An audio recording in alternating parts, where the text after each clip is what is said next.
Do you, however, you've been traveling so much and not got to spend much time in India since Slumdog Right. Millionaire. Are you missing India? I always miss India. I always call home and I say, you know what? This day, this particular day, I had this thought about, say, let's say, whirly sea face, and now I miss it. You know, it's just these. I think memories always come back, and when they come back and they stay with you, you want to go back and experience it again. And unfortunately, when you're miles and miles away from India, it's difficult to do so. So I guess all you can rely on is memories. How many days have you managed actually to spend in India since you left India for the promotions of Slumdog around the time of the I have no Oscars? idea. I haven't counted. But that'll be a good question for my tax accountant. Yeah.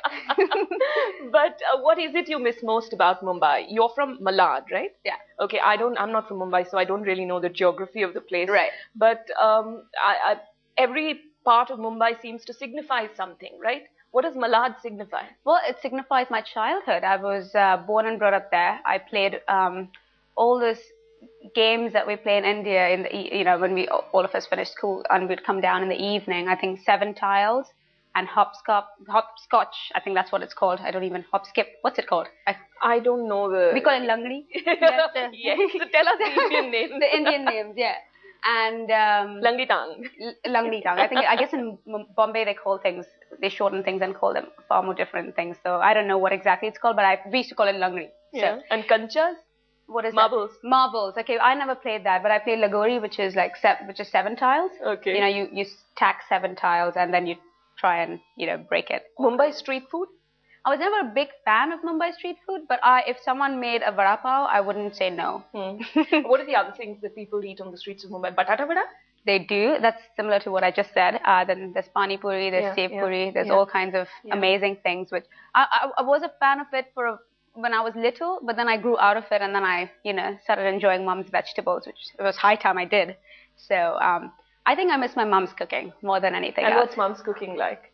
Mom's cooking is simple. What's traditional Mangalorean cooking? Is that what she does? Well, not all the time. Not all the time. I think she does a good blend of healthy food, and maybe on Sundays we'd kind of be treated to a great Mangalorean feast. Mangalorean food has a lot of coconut in it, a lot like all of South Indian food does. And it's spicy and it's yummy. I mean, that's all I can think of right now. But it's really, those are little things about home that I miss. Yeah. Okay. But looking so great on screen, looking great on red carpets, does that mean you have to sometimes deny yourself things that you love very much, like a lot of coconut and a lot of masala? Yes, and I think it's sometimes great for the body. I remember reading an interview by Joan Collins recently, and she said something like, that sounded like this. I'm not sure these are exact words, but she said, these days we eat too much. We just eat too much. And a lot of people blame it on glands, but actually it's just greed. And I agree with her. You became an international star before you became a big star in India. What do you want India to know about you? Well, first of all, the word star is not something that I'm comfortable with. Right. So I want India to know that I'm an actress, indulging in serious cinema as well as a little bit of commercial cinema out of India. But I just want to know that I'm still the same Indian girl.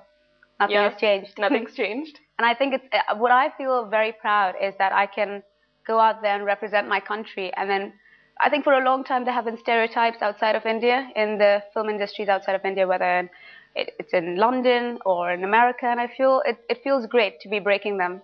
Okay, what are the stereotypes you encountered when you first worked in America?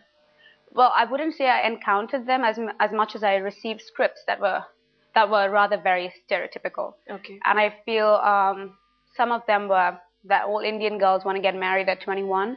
That's not true. I'm 26.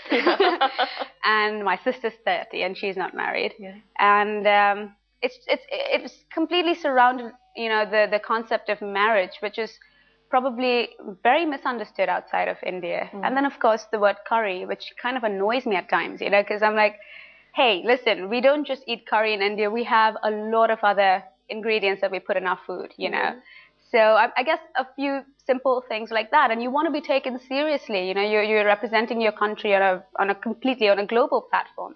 So you want to be taken seriously. So I guess that's important. A lot of people actually ask me strange questions like, how is it transport in India? And I said, Very good. Not bullock carts. Very good.